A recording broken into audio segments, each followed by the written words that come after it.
sejahtera buat kita sekalian, Shalom. Apa kabar Bapak Ibu Saudara sekalian dimanapun Anda berada? Saya berharap kita semua dalam keadaan sehat dan diberkati Tuhan. Kita berkumpul lagi di hari Minggu yang indah ini untuk memuji dan memuliakan nama Tuhan. Kita siapkan hati dan pikiran kita untuk masuk lebih jauh dalam ibadah. Saya ajak kita semua berdiri, panggilan untuk beribadah.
Saat ini kami berdoa dan memohon kasih karunia-Mu Tuhan, biar Kau menyertai ibadah kami.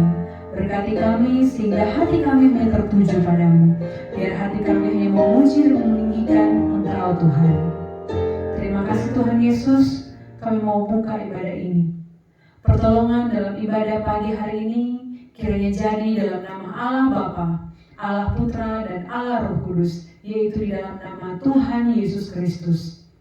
Dia yang telah menjadikan langit dan bumi, yang tetap memelihara kesetiaannya sampai selama-lamanya, serta yang tidak pernah meninggalkan perbuatan tangannya. Tuhan menyertai kita sekalian. Haleluya. Amin. Begitu besar cinta dan kemurahan Tuhan bagi hidup kita. Sampai hari ini Tuhan berkati kita. Buktinya kita bisa melewati pandemi ini. Kita bisa tetap kuat.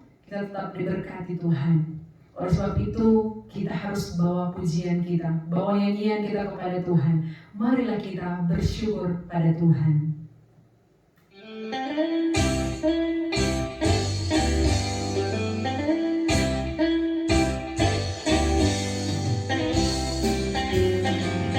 Marilah kita bersyukur pada Tuhan. Memuji nama Tuhan karena cinta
bersyukur pada Tuhan, berilah kita memuji nama Tuhan karena cintanya dan kemurahannya. Oh Tuhan, kita mau bernyanyi bagi Tuhan. Bernyanyilah dengan bersuka, memberikan syukur pada Tuhan. Dia belaskan dosaku dan memberiku kesembuhan. Hatiku sekarang penuh nyanyian. Bernyanyilah dengan bersuka, memberikan syukur pada Tuhan. Dia belaskan dosaku dan memberiku kesembuhan. Hatiku sekarang penuh nyanyian. Hatiku sekarang penuh nyanyian. Hatiku sekarang penuh nyanyian. Kemuliaan hormat hanya untuk Tuhan kita. Tentunya kita sangat bersukacita dan kita patut untuk memuji memuliakan nama Tuhan. Mari kita bergembira bersama-sama dengan gendang, dengan kecapi, dengan setiap puji-pujian, dengan seruan kita kepada Tuhan. Kita mau angkat pujian kita kepada Tuhan. Yesus kekasih jiwaku.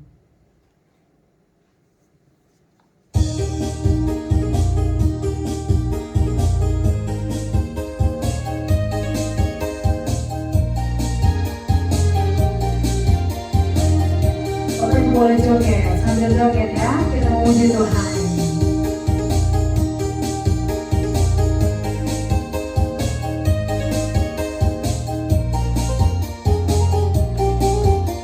Katakan Yesus kekasih jiwaku.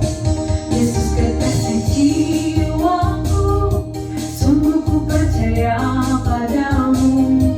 Karena kasih-Mu padaku, Kau tebus dosaku.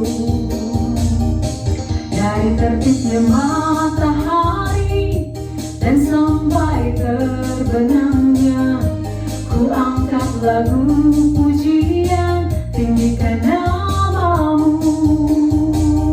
Dengan gendang ku puji dengan kecapi. Oh, ku bernyanyi, haleluya, Yesus kekasihku. Sayang disayang, sayang disayang, aku disayang Tuhan. Aku diangkat jadi anaknya, aku disayang Tuhan. Glory, glory, glory, haleluya. Glory, glory, glory, puji Tuhan. Glory, glory, glory, haleluya. Glory, glory, glory, puji Tuhan. Yuk kita dansa, kita memuji nama Tuhan, kita bergembira karena Dia Allah kita, Dia penolong kita, Dia kekuatan kita.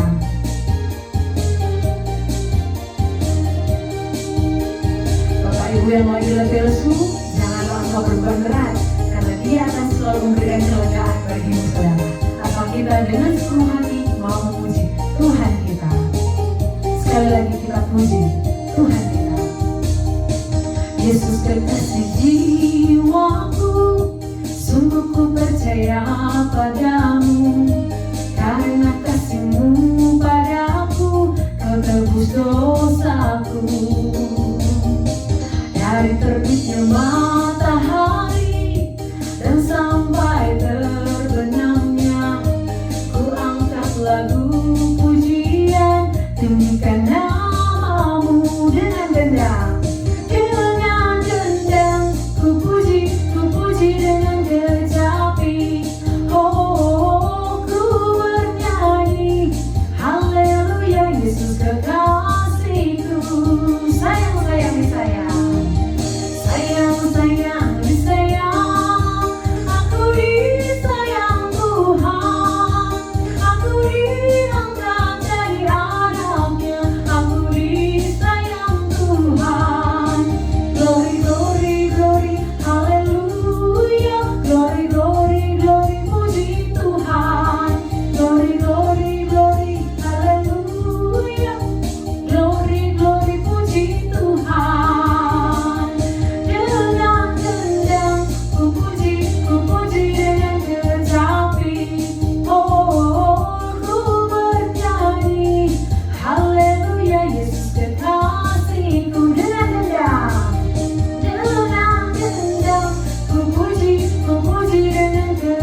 Beri kemuliaan buat Tuhan kita. Hari ini kita mau mengangkat hati kita kepada Tuhan. Kita mau mengatakan bahwa karena kasih-Nya kita semua diberkati. Kita semua bisa melalui setiap cobaan dan godaan yang ada di hadapan kita. Masalah terberat apapun yang kita hadapi, kita mau katakan, Tuhan Yesus, terima kasih, Engkau sangat baik buat kami. It is well with my soul.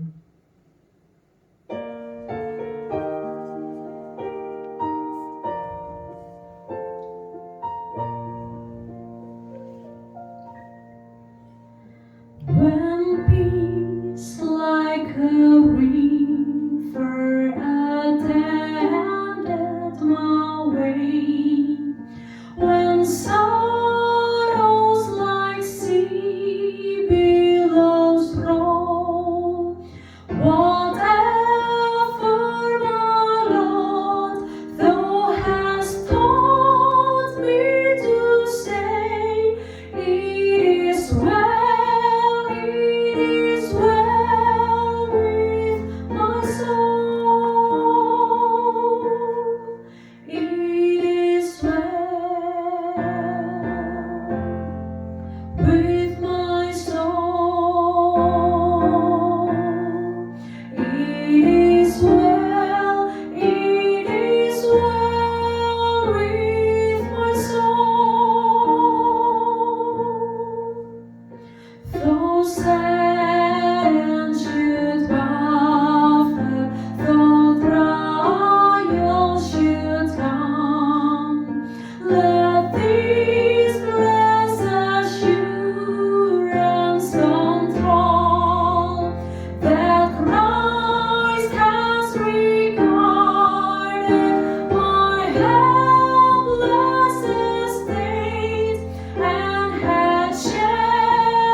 Saatnya kita mau duduk diam untuk mendengarkan firman Tuhan.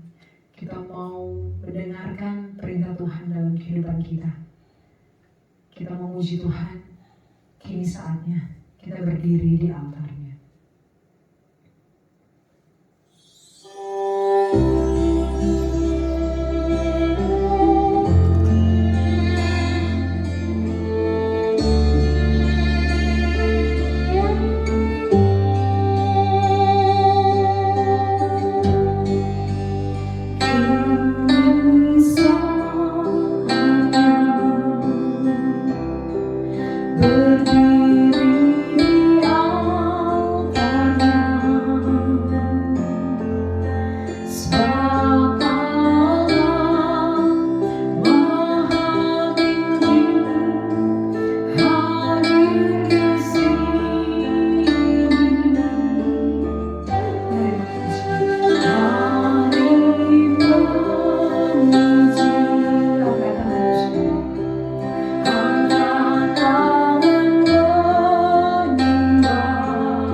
Kami mau datang menyembah Tuhan.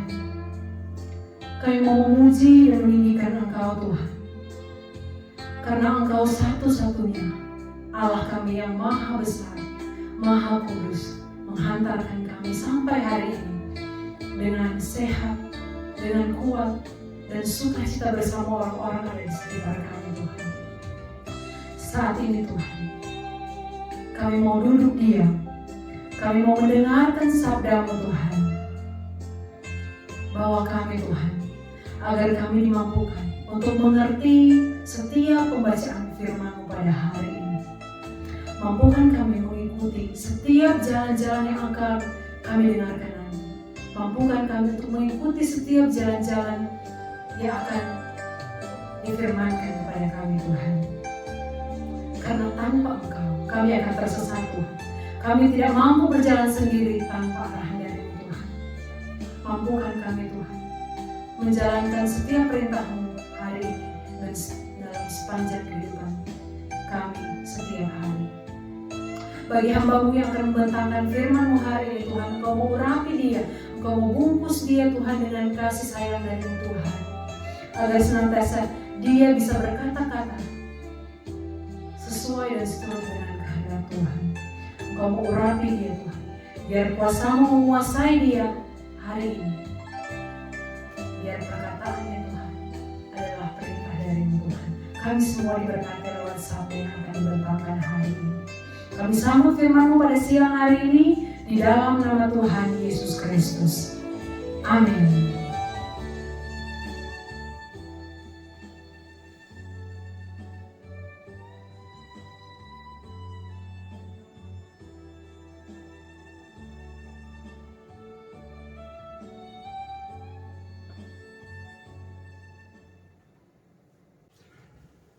Shalom, selamat pagi saudara-saudaraku yang dikasihi Tuhan Yesus. Senang bisa bertemu kembali dalam acara ibadah Minggu Online GBI Altar Philadelphia, Jakarta. Pertama-tama saya panjatkan puji syukur kepada Tuhan. Dan terima kasih kepada Bapak Pendeta Dr. Titus Handoyo yang sudah memberi kesempatan boleh melayani pagi ini. Di masa yang sukar saat ini akibat pandemi COVID-19 yang telah melanda seluruh dunia, termasuk Indonesia, telah berakibat banyak keluarga Kristen tentunya kehilangan anggota keluarganya akibat COVID-19. Kita melihat ekonomi juga melambat, banyak yang kena PHK, hubungan harmonis keluarga menjadi terganggu, dan bahkan mungkin bisa berakhir perceraian. Ada pula yang sakit gangguan degeneratif metabolik seperti penyakit jantung, stroke, ginjal, hipertensi, diabetik, dan bahkan kanker, kurang mendapat pelayanan kesehatan yang baik karena rumah sakit penuh dengan pasien COVID-19.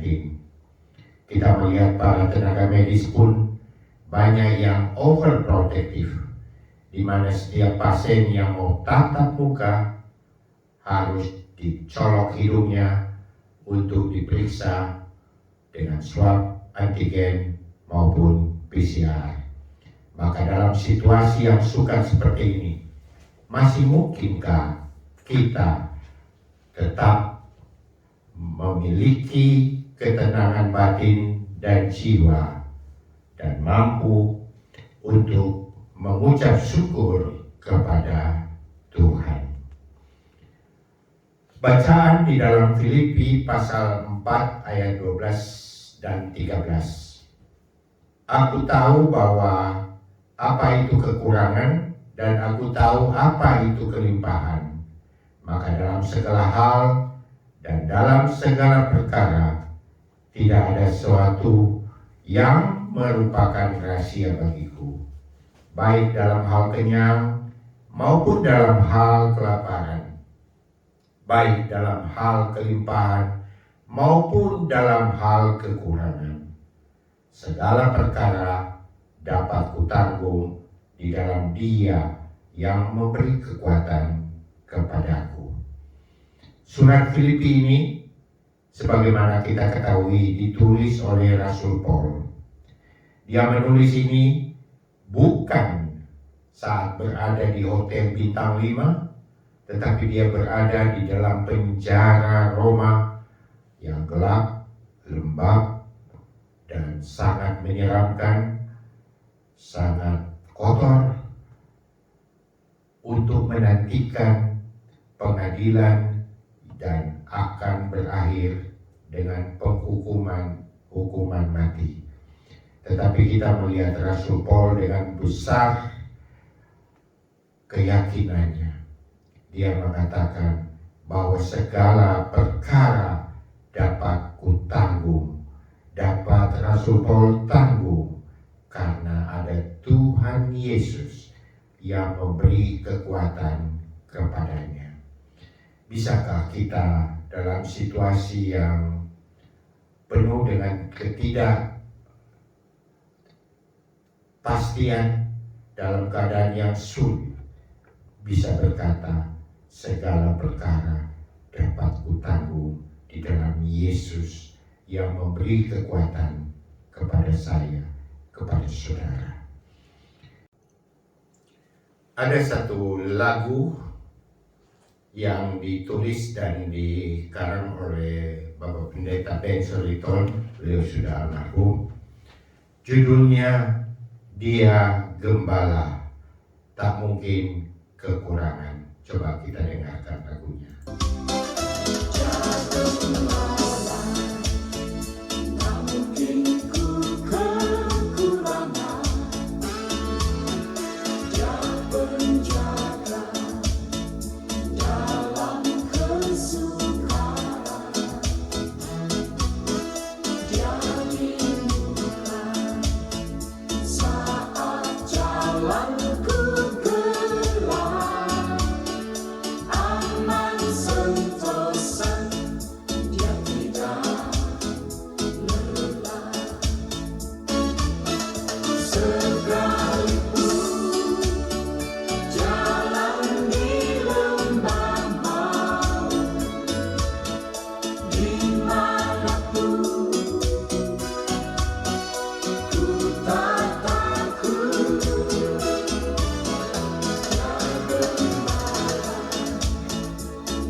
Nah, lagu ini dikarang oleh Bapak Pendeta Ben Suliton.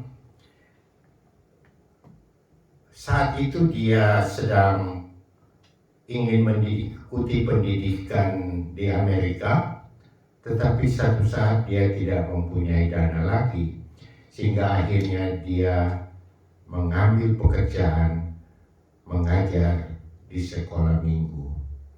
Nah, satu saat dia berpesan kepada murid-muridnya, anak-anak, supaya menghafal satu ayat.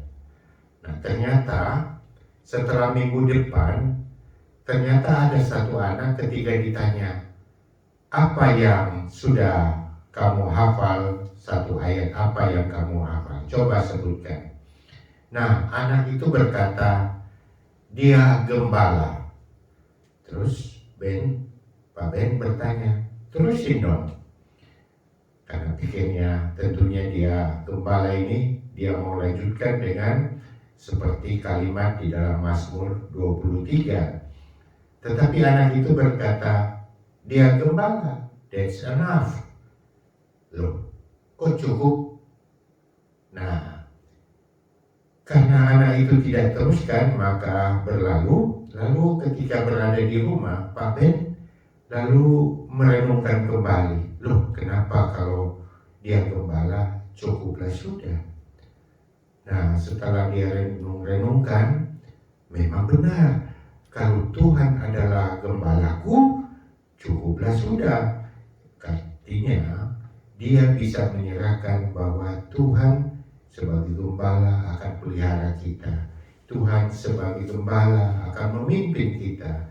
Tuhan sebagai gembala pasti akan menolong kita senantiasa dari segala kesukaran dan kesulitan. Sehingga kemudian lagu ini, syair ini, dan lagu ini ditulis oleh Pak Ben Suliton dan menjadi populer seperti kita dengarkan tadi. Jadi, kebahagiaan bukanlah karena kita memiliki banyak uang, memiliki istri yang cantik, suami yang baik, yang kaya, memiliki anak atau cucu yang sukses, tetapi yang pasti, kalau kita memiliki Yesus sebagai Tuhan dan penolong yang setia, yang menemani di masa sukar dan senang, bukan hanya sementara di dunia ini saja, melainkan hingga surga yang mulia. Nah, ketenangan jiwa datangnya dari Tuhan setelah kita menerima kasih karunia-Nya. Dan kalau kita sudah terima kasih karunia-Nya, maka adalah menjadi keharusan kita, kewajiban kita untuk menyalurkan kasih karunia Tuhan kepada orang lain. Karena Tuhan bilang, terlebih berkat memberi daripada menerima. Dan kita harus ingat bahwa damai sejahtera Tuhan tidak dapat digantikan oleh uang, harta, dan kedudukan. Damai sejahtera Tuhan diberikan oleh Tuhan kita Yesus Kristus. Ingat, di dalam Yohanes 14 ayat 27, Tuhan berkata, damai sejahtera kutinggalkan bagimu, damai sejahteraku kuberikan kepadamu, dan apa yang kuberikan tidak seperti yang diberikan oleh dunia kepadamu. Sebab itu, janganlah gelisah dan gentar hatimu. Janganlah gelisah dan gentar hatimu. Jadi kalau kita sudah memiliki damai sejahtera Tuhan, maka kita tidak perlu lagi mengalami kekhawatiran, mengalami stres, mengalami ketakutan kalau kita memiliki damai sejahtera dari Tuhan. Kolose 3 ayat 15 berkata, hendaklah damai sejahtera Kristus memerintah dalam hatimu, karena untuk itulah kamu telah dipanggil menjadi satu tubuh. Sebab itu bersyukurlah. Jadi kalau damai sejahtera Allah yang menguasai hati pikiran saudara, yang memerintah di dalam hati kita, maka kita pasti tidak menjadi gelisah dan gentar. Nah, tadi kita sudah mendengar ada satu lagu yang dinyanyikan oleh Dewi, It's Well With My Soul. Lagu ini ditulis oleh Horatio Spafford. Dia menulis, when peace like a river attended my way, when sorrows like sea billows roll, whatever my lot, though the has sought me to say, it is well with my soul. Jadi ketika kedamaian datang kepadaku seperti sungai, ketika duka datang kepadaku seperti gelombang laut, apapun yang kualami, Engkau telah mengajari aku untuk mengatakan segalanya baik-baik saja dengan jiwaku. Nah, kita tahu Horatio Spafford ini adalah seorang lawyer dan pebisnis sukses di Chicago, dan beliau memiliki keluarga yang bahagia tentunya. Punya seorang istri bernama Anna dengan 5 orang anak. Nah, di tahun 1871, anak laki-laki bungsunya meninggal akibat radang pada paru-paru. Dan di tahun yang sama juga terjadi kebakaran besar di kota Chicago yang berakibat properti miliknya habis terbakar.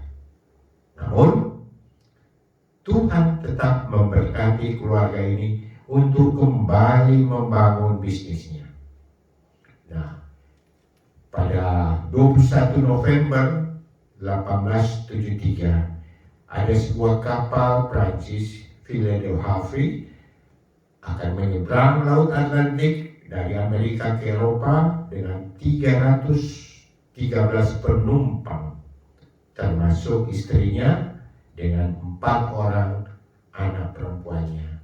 Dan tentu saja Mr. Spafford sendiri berencana akan menyusul dengan kapal yang lain, sebab masih ada kegiatan bisnis yang masih perlu dia tangani. Jadi ceritanya mereka mau mengikuti penginjilan KKR di Inggris dan tentunya sambil berlibur. Namun baru 4 hari pelayarannya, kapal Prancis ini, kapal Philadelphia Harvey ini bertabrakan dengan sebuah kapal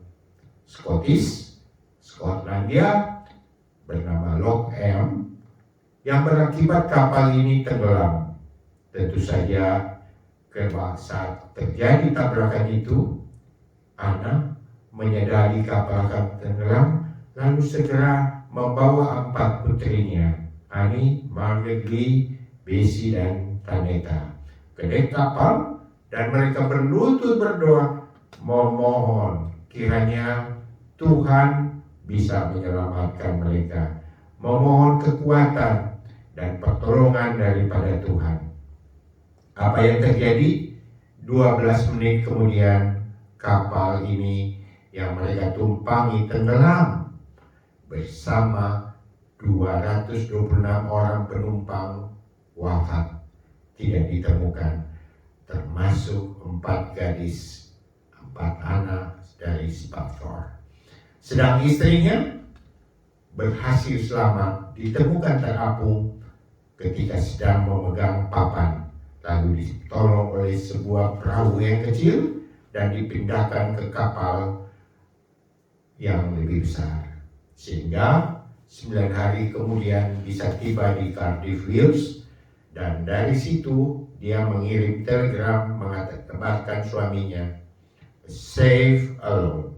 What shall I do?" Saya selamat sendiri. Mau bikin apa lagi saya ini? Maka mendapat berita ini, Mr. Spafford segera berangkat ke Cardiff, Wales, karena ingin menemani istri dalam kedukaan yang besar. Bayangin, 5 anak sekarang sudah wafat. 1 karena penyakit, anak laki-laki, dan 4 gadis perempuan wafat. Maka ketika dia berlayar hari keempat di Laut Atlantik, lalu kapten kapal memberitahu kepada Spafford, "Hey, di sini lokasi tenggelamnya kapal Ville de Havre, dan kalau kamu mau tabur bunga atau mau berdoa, silakan." Maka Havre pergi ke pinggiran kapal, lalu kemudian dia masuk lagi ke kabin, dan Spafford menulis satu syair, "It is well with my soul." Ketika kedamaian datang kepadaku seperti sungai, ketika duka datang kepadaku seperti gelombang laut, apapun yang kualami, Engkau telah mengajari aku untuk mengatakan segalanya baik-baik saja dengan jiwaku. Nah, tentu saja orang bertanya, dari mana dia bisa menulis kalimat ini? Ternyata diketahui bahwa ketika itu dia sedang membaca Yesaya 66 ayat yang ke-12. Yesaya 66 ayat yang ke-12. "Beginilah firman Tuhan, sesungguhnya aku mengalirkan kepadanya keselamatan seperti sungai, dan kekayaan bangsa-bangsa seperti batang air yang membanjir. Kamu akan menyusu, akan digendong, dan akan dibelai-belai di pangkuan." Oleh sebab itu, maka kembali kita katakan di dalam Filipi 4 ayat yang ke-7, kalau damai sejahtera Allah yang melampaui segala akal akan memelihara hati dan pikiranmu dalam Kristus Yesus, maka kita akan memiliki ketenangan jiwa, tidak goncang ketika mengalami sesuatu yang tidak kita inginkan. Amin. Jadi kita harus selalu sadari bahwa Tuhan senantiasa memegang kendali atas hidup kita. Sekali lagi, kita harus sadari Tuhan tetap memegang kendali atas hidupku. Jadi seperti pepatah katakan, kalau kita pun berada di dalam seperti yang terjadi dengan sahabat Daniel, Sadrak, Abednego, berada di dalam tungku api, mereka tetap percaya kalau Tuhan yang memegang kendali, mereka akan selamat, karena Tuhan yang memegang termostatnya, sehingga mereka tidak hangus terbakar. Allah pasti lebih besar daripada segala tantangan dan masalah yang sedang dan akan kita hadapi. Apapun tantangan itu, mau masalah ekonomi, masalah kesehatan, masalah keuangan, masalah rumah tangga, masalah pendidikan anak, Allah kita adalah Allah yang jauh lebih besar daripada kesulitan, persoalan yang kita hadapi. Maka pasti kita akan keluar sebagai pemenang. Amin.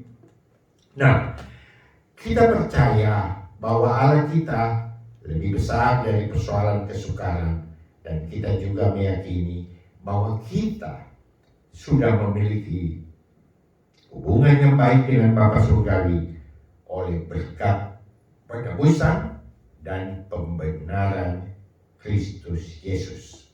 Sehingga sekali lagi, damai sejahtera Allah yang melampaui segala akal pasti akan memelihara hati dan pikiran kita, sehingga di tengah-tengah badai kesukaran, jiwa kita tetap tenang. Kalau kita tetap tenang, kita akan mampu membuat keputusan yang bijak. Sebab kalau kita tidak tenang, kita tidak akan mampu untuk membuat keputusan, mengambil tindakan yang baik dan berhasil.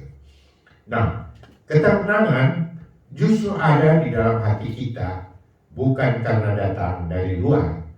Nah, situasi luar kita tahu selalu berubah, selalu tidak konsisten. Nah, kalau kita baca ada tulisan ini, langit tidak selamanya cerah tanpa awan. Namun harus kita yakini, setebal apapun awan gelap tidak akan selamanya mampu menutupi matahari untuk bersinar. Kalau kita baca ini, kita pikir siapa yang menulis ya? Ternyata yang menulis adalah wanita ini. Anda lihat wanita ini, kalau Anda perhatikan, ya, Anda perhatikan ini, dia ini seorang yang buta sejak usia 19 bulan. Dia buta dan dia tuli. Lalu kenapa dia memegang pipi dan bawah dagu? Ternyata dia mempunyai satu cara yang unik. Dia mau belajar berbicara. Jadi dia belajar berbicara. Kalau anak-anak kita ajarkan berbicara, tentu dia bisa mendengar. Dia bisa melihat mimik bibir kita waktu kita berbicara, sehingga dia bisa mengulang. Nah, karena wanita ini yang bernama Helen Keller, dia sudah buta dan tuli, maka tentunya kemampuan untuk mendengar dan melihat di bibir mulut orang lain berbicara, dia tidak punya kemampuan. Tetapi ternyata dengan cara memegang pipi dan memegang di bawah lidah sini, di bawah dagu ini, dia bisa merasakan getarannya dan dia mulai belajar untuk mengulang apa yang disampaikan. Sehingga wanita ini, Helen Adams Keller, dia 1880, dia hidup 88 tahun dan wafat tahun 1968. Walaupun buta dan tuli sejak usia 19, dia berhasil menjadi penulis, aktivis politik, dan dosen Amerika. Dia pemegang Honorary University Degrees Women's Hall of Fame. Dia juga menjadi Presidential Medal of Freedom dan The Lions Humanitarian Award. Bahkan kisah hidupnya meraih 2 piala Oscar lewat tulisannya The World I Live In dan The Story of My Life, yang dia ketik dengan huruf biasa dan juga di dalam Braille, yang menjadi literatur klasik di Amerika, bahkan telah diterjemahkan ke dalam 50 bahasa. Tak kurang dari 39 negara dia kunjungi, berbicara dengan para presiden untuk mengumpulkan dana untuk orang-orang buta dan tuli. Dia mendirikan American Foundation for the Blind dan American Foundation for the Overseas Blind. Jadi termasuk di Indonesia, dia ada yayasan yang didirikan oleh Helen Keller. Kalau nggak salah itu ada di daerah Tebet sana kantor perwakilannya. Nah, jadi kita harus selalu ingat akan salib Tuhan ketika kita mengalami masalah. Filipi 1 ayat 21 dan 24. Karena bagiku hidup adalah Kristus, maka mati adalah keuntungan. Tetapi jika aku harus hidup di dunia ini, itu berarti bagiku bekerja memberi buah. Jadi mana yang harus kupilih? Aku tidak tahu. Aku didesak dari dua pihak. Aku ingin pergi dan diam bersama-sama dengan Kristus. Itu memang jauh lebih baik. Tetapi lebih perlu untuk tinggal di dunia ini karena kamu. Jadi Rasul Paulus mengatakan dalam kesesakannya, dia sudah pasrah. Kalau mau mati, mati adalah untung. Karena apa? Ketika kita meninggalkan dunia ini, ada satu keyakinan, kita akan bersama dengan Kristus di Firdaus. Tetapi kalau kita masih hidup di dunia ini, maka kita harus bekerja memberi buah. Ya, jadi ini yang dipilih oleh Rasul Paulus. Dia ingin untuk melayani, dia ingin untuk pergi dan diam bersama-sama dengan Kristus. Itu tak pasti lebih baik, tetapi kalau masih harus tinggal di dunia ini, berarti dia harus untuk melayani jemaatnya, untuk melayani Tuhan, untuk hormat dan kemuliaannya. Maka ini harus menjadi pegangan bagi setiap anak Tuhan. Yang berikut, untuk supaya kita memiliki ketenangan jiwa, kita harus lupakan pengalaman-pengalaman di belakang kita dan kita harus mengarahkan diri ke depan. Filipi 3 ayat 13 dan 14, saudara-saudara, aku sendiri tidak menganggap bahwa aku telah menangkapnya, tetapi ini yang kulakukan. Aku melupakan apa yang telah di belakangku dan mengarahkan diri kepada apa yang di hadapanku dan berlari-lari kepada tujuan. Untuk apa? Untuk memperoleh hadiah panggilan surgawi dari Allah dalam Kristus Yesus. Jadi kita berarti harus mau dan harus mampu untuk melupakan apa yang harus kita lupakan. Kita lupakan kegagalan kita. Karena kalau kita ingat kegagalan kita, kita nggak bisa maju. Kita lupakan keberhasilan kita. Sebab kalau kita tetap ingat kita berhasil, maka kita tidak ada usaha lagi untuk lebih maju lagi. Kita melupakan kebaikan yang telah kita lakukan, terutama kepada orang lain. Sebab kalau kita masih ingat-ingat terus, maka kita satu saat ketika dia tidak membalas kebaikan kita, tetapi dengan kejahatan, maka kita menjadi kecewa. Kita lupakan kebaikan kita karena kita harus percaya. Kita lakukan ini karena kita mampu, diberi kemampuan oleh Tuhan untuk melakukan kebaikan. Dan yang keempat, kita lupakan kejahatan orang lain kepada kita. Sebab kalau kita masih ingat akan kejahatan orang lain kepada kita, maka sudah pasti kita tidak bisa maju. Kita menjadi susah tidur, kita menjadi dendam, kita menjadi gangguan untuk makan, sehingga akibatnya kita punya kortisol meningkat. Kalau kortisol meningkat berarti akan terjadi kerusakan dan jantung berdebar-debar, susah tidur, susah makan, dan akhirnya hipertensi. Dan satu saat orang yang berbuat jahat itu tenang-tenang saja, tetapi kita yang menderita. Sebab itu beban itu harus kita lupakan, harus kita beri maaf. Nah, ada satu cerita, seorang pengawal raja, dia seharian berburu, tidak ketemu hewan yang mau dia buru. Dia kemudian pengawalnya ini merasa kelelahan dengan sang raja. Mereka duduk di bawah pohon. Lalu pengawal raja ini mulai membersihkan senjatanya dan tanpa sadar lupa bahwa dalam senjatanya masih ada peluru, dan tanpa sadar ibu jarinya memegang pelatutnya sehingga senjata ini meletus. Akibatnya apa? Maka kaki raja menjadi putus.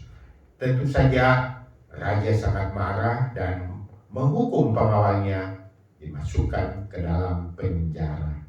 Ya, memang pantas marah, pantas menghukum pengawal dan menghukumnya. Kenapa?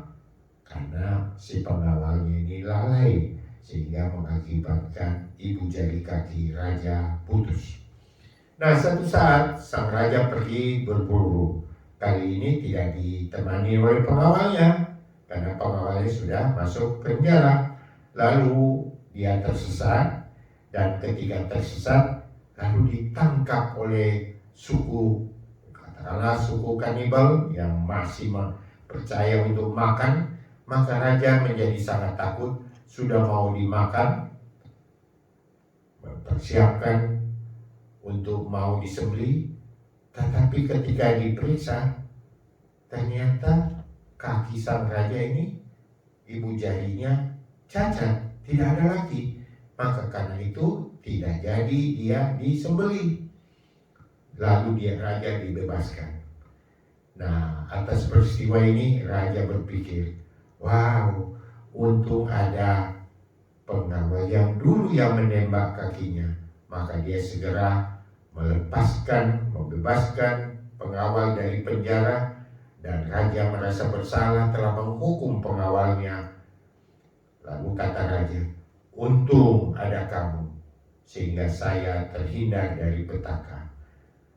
Tapi sang pengawal berkata sambil sujud kepada raja, Tuan Raja, seharusnya saya pun harus bersyukur dan terima kasih sudah dijebloskan dalam penjara.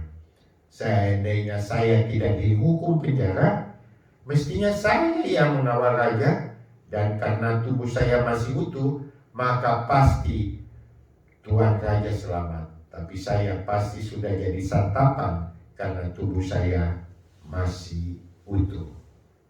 Jadi di sini sebagai perumpamaan. Nah, kita juga melihat di dalam Alkitab kita bagaimana seorang yang bernama Yusuf. Yusuf ini karena iri hati dari saudara-saudaranya, lalu dia dimasukkan ke dalam sumur. Nah, ketika sudah masuk dalam sumur, lalu saudara yang lain bilang, terlibat enak dia di dalam sumur, cepat mati. Lebih baik kita jual dia sebagai budak, supaya kita dapat uang, dan juga supaya dia boleh tersiksa sebagai budak seumur hidupnya. Maka kemudian dia dijual kepada pedagang budak, dan kemudian dia dibeli oleh Potifar di negeri Mesir. Nah, dia bekerja dengan baik sekali sehingga dia berhasil di dalam pekerjaannya di rumah saudagar Potifar. Tetapi ternyata kita melihat cobaan datang lagi, di mana istri Potifar yang tentunya cantik ingin menggoda dia, tetapi Yunus menghindar. Nah, karena dia menghindar, lalu istri Potifar kemudian memfitnah dia, seakan-akan dia mau memperkosa istri Potifar. Akhirnya dia masuk dalam penjara. Ketika berada dalam penjara, kita tahu kemudian dia mampu menafsirkan mimpi sang raja, sehingga kemudian dia diangkat oleh raja menjadi Perdana Menteri. Nah, kalau kita melihat di sini, kemudian ketika dia sudah menjadi raja, menjadi Perdana Menteri, maka ternyata dia berbaik dengan orang tuanya, berbaik dengan saudara-saudaranya, ada sukacita. Dia tidak membalas dendamnya. Apalagi setelah ayahnya meninggal, maka ternyata saudaranya menjadi ketakutan. Karena pikirnya, wow, bapak sudah tidak ada. Sekarang pasti Yusuf akan membalas dendam. Tetapi apa yang terjadi? Yusuf berkata kepada saudara-saudaranya, memang kamu telah merekah-rekahkan yang jahat terhadap aku, tetapi Allah telah merekah-rekahnya untuk kebaikan dengan maksud melakukan seperti yang terjadi sekarang ini, yakni memelihara hidup satu bangsa yang besar. Kejadian 50 ayat yang ke-20. Nah, di sini kita melihat seandainya Yusuf tidak masuk sumur, seandainya Yusuf tidak melayani di rumah saudagar Potifar, seandainya Yusuf tidak difitnah oleh istri Potifar, seandainya Yusuf tidak masuk dalam penjara, apakah Yusuf bisa keluar sebagai Perdana Menteri Mesir yang pada akhirnya mampu untuk menolong umatnya? Di sini kita melihat Yusuf berhasil. Begitu juga kita melihat seandainya Yesus tidak difitnah, tidak dijual oleh Yudas, dikhianati, Yesus tidak ditangkap, Yesus tidak dianiaya naik ke kayu salib, apakah kasih anugerah Tuhan bisa kita peroleh? Jadi kita harus bersyukur. Di balik setiap kesukaran kesulitan, pasti ada rencana Tuhan yang baik untuk hidup saudara. Nah, kita melihat potret ini. Anda kenal potret ini? Maka dia adalah Sadhu Sundar Singh, seorang penginjil India. Dikenal dia sebagai penginjil di kaki Himalaya. Ketika berusia masih muda, dia ingin bertemu dengan Tuhan. Bagaimana caranya?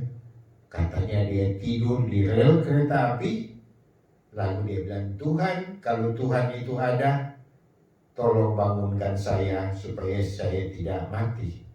Dan ternyata katanya dia melihat satu cahaya dan penglihatan dan suara Tuhan Yesus berkata supaya dia bangun dan harus layani Tuhan.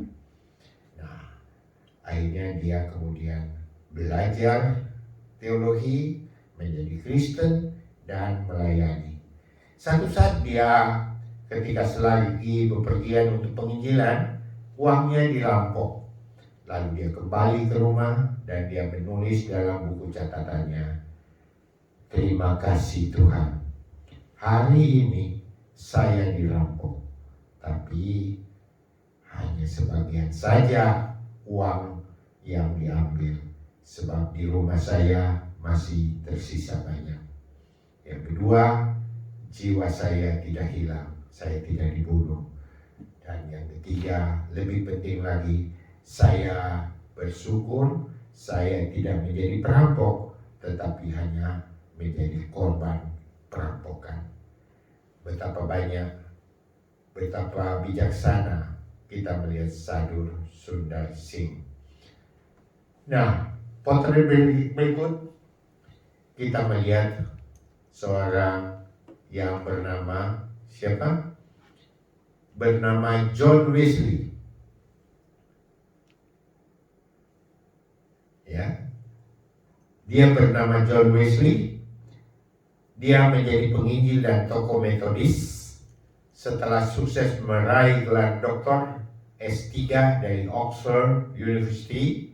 Lalu Wesley banyak melakukan perjalanan keliling, umumnya dengan menunggang kuda. Dia berkhotbah sehari 2-3 kali, dan dengan berkuda dia sudah melakukan perjalanan sejauh 400.000 kilometer. Jadi kurang lebih 400 bolak-balik Jakarta Surabaya.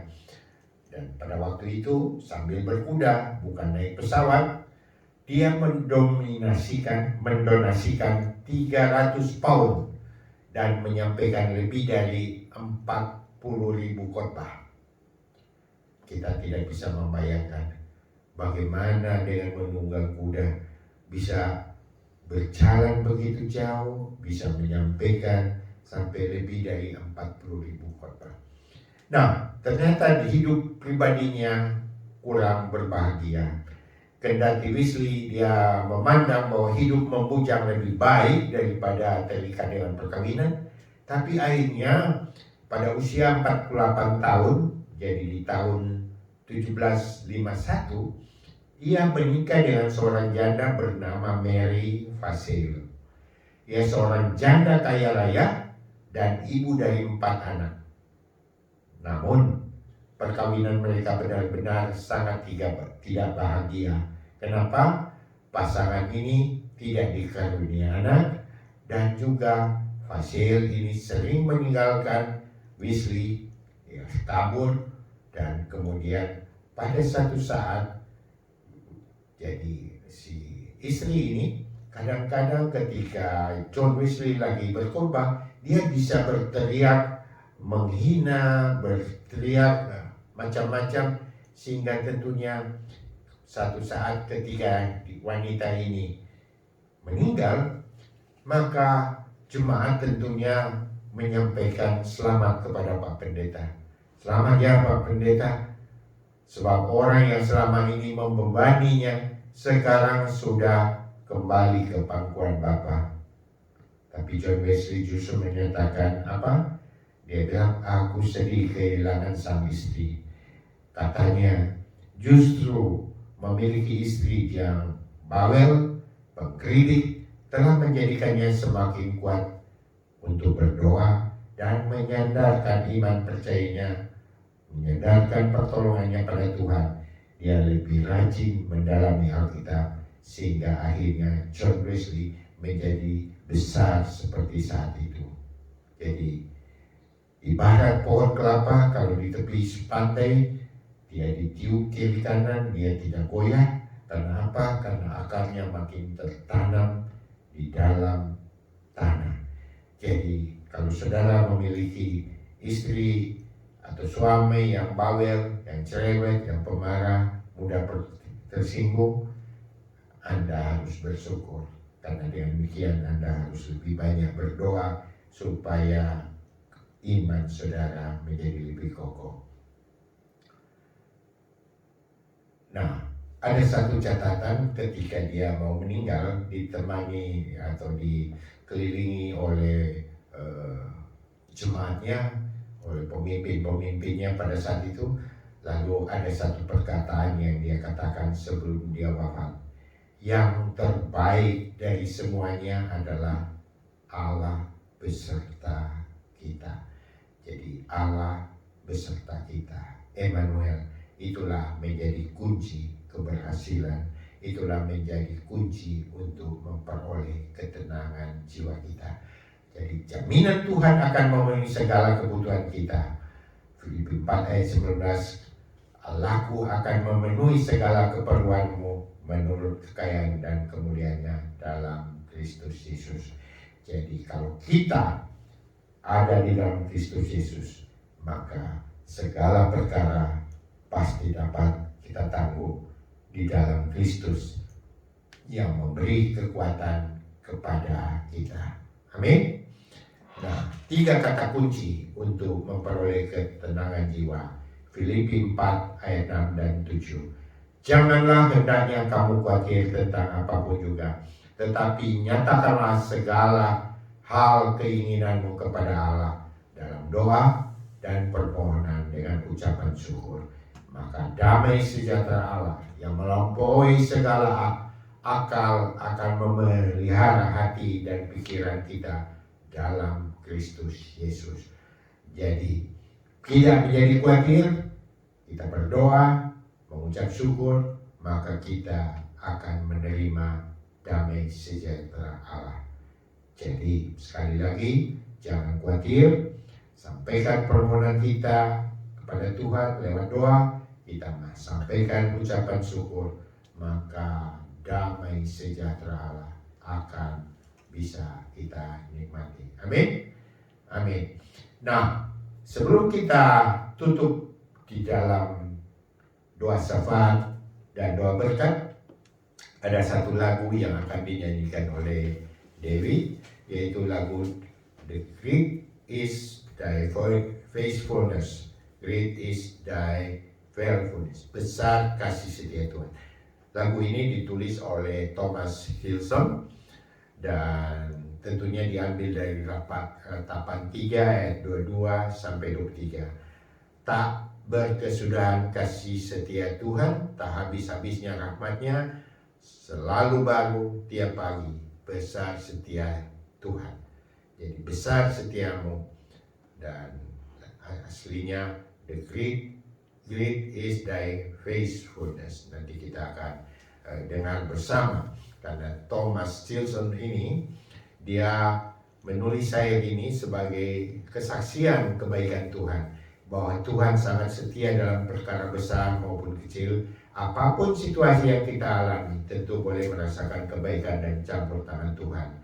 Dia menulis saya sebagai dan menjadi orang Kristen di usia 27 tahun, tapi melayani Tuhan di usia 36 tahun.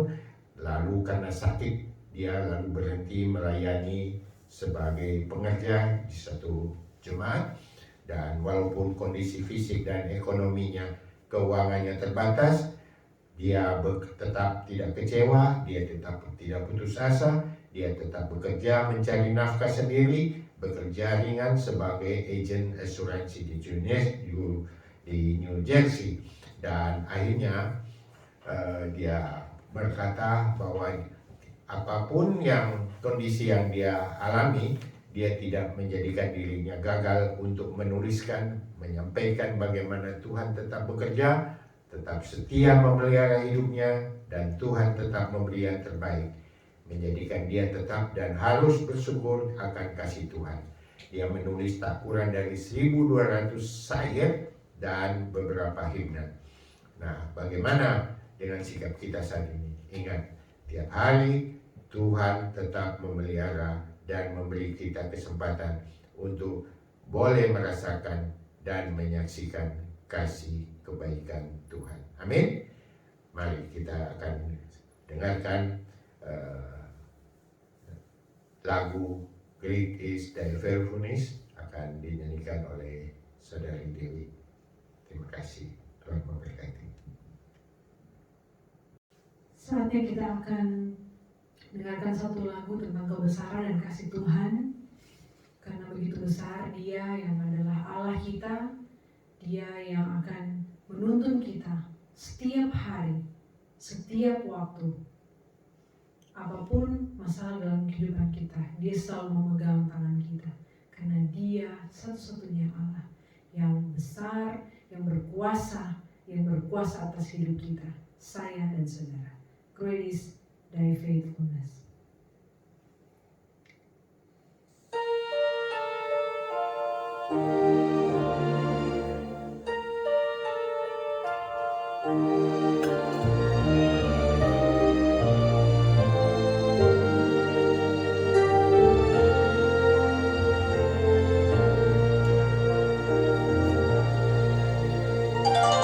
Great is thy faithfulness, O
say,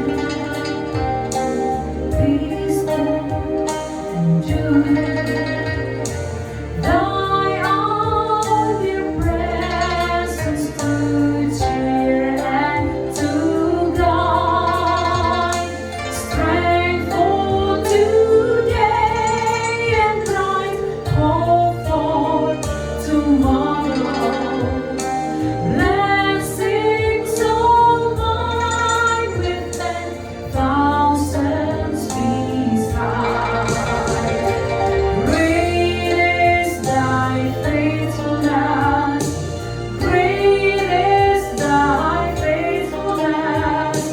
Morning by morning, new mercies I see. All I have needed, thy hand hath provided. Great is thy faithfulness, Lord, unto me. Great is thy faithfulness, great is thy faithfulness. Morning by morning, new mercies I see. All I have needed, thy hand hath provided. Great is thy faithfulness, Lord, unto me.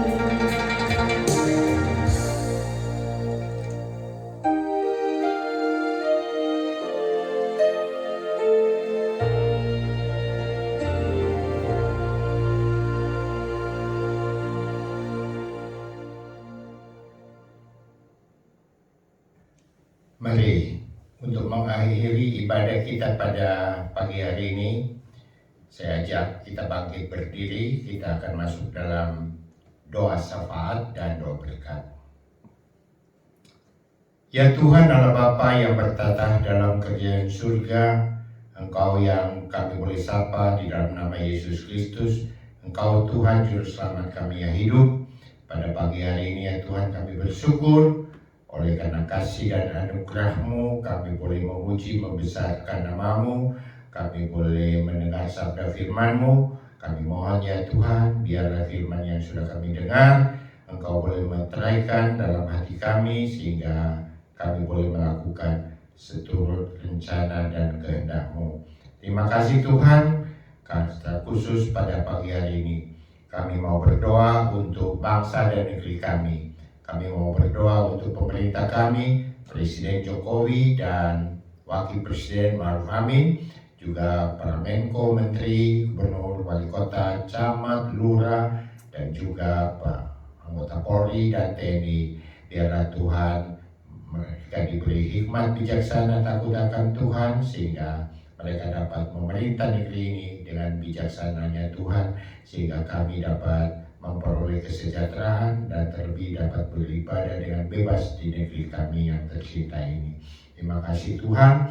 Kami juga berdoa untuk mereka yang sedang sakit, baik karena COVID-19 maupun penyakit degeneratif termasuk kanker. Tuhan juga mau berdoa untuk mereka yang sedang bertugas sebagai petugas medis maupun paramedik yang terlibat dalam penanganan pasien COVID-19.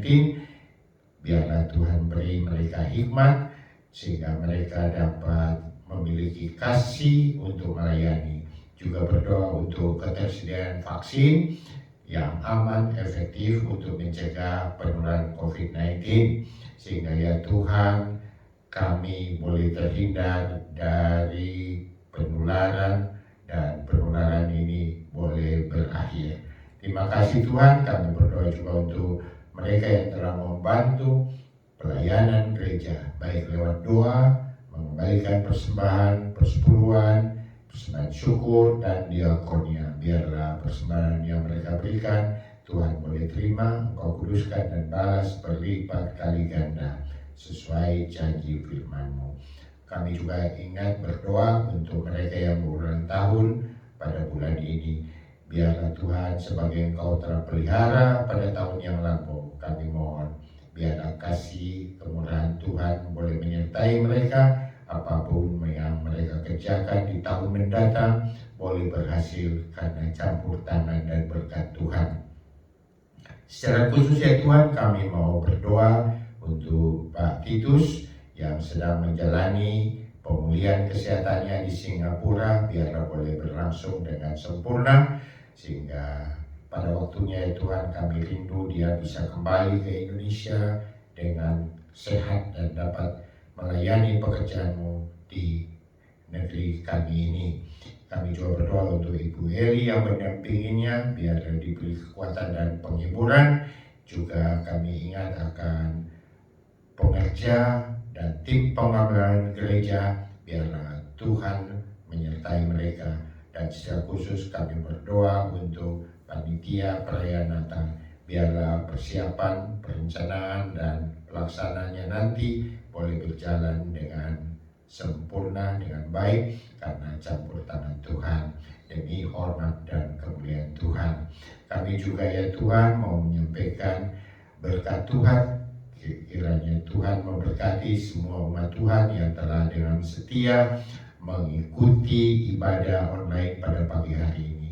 Kami tidak tahu apa yang menjadi kerinduan, apa yang menjadi permasalahan mereka, tapi Engkau yang Maha tahu, dan kami yakin percaya ya Tuhan, Engkau akan menolong mereka, mengatasi segala pergumulan mereka, sehingga mereka dapat memuliakan Engkau lewat apa yang mereka terima. Terima kasih Tuhan, terima kasih. Sekarang saudara-saudaraku yang kekasih di dalam Tuhan, terimalah berkat dan anugerah dari Allah Bapa, kasih sayangnya Tuhan kita Yesus Kristus, persekutuan Allah Roh Kudus kiranya menyertai saudara sekalian. Mulai saat ini sampai Maranatha, Tuhan Yesus datang kembali di awan-awan, menjemput kita sebagai gerejanya. Haleluya, haleluya, haleluya. Amin.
Puji Tuhan, kita selesai mengikuti ibadah Minggu online di hari ini. Kiranya semuanya berkat Tuhan dapat melimpah menaungi saudara dan saya dan kami di tempat ini. Kita akan berjumpa kembali di ibadah yang akan datang. Tuhan Yesus memberkati saudara. Amin.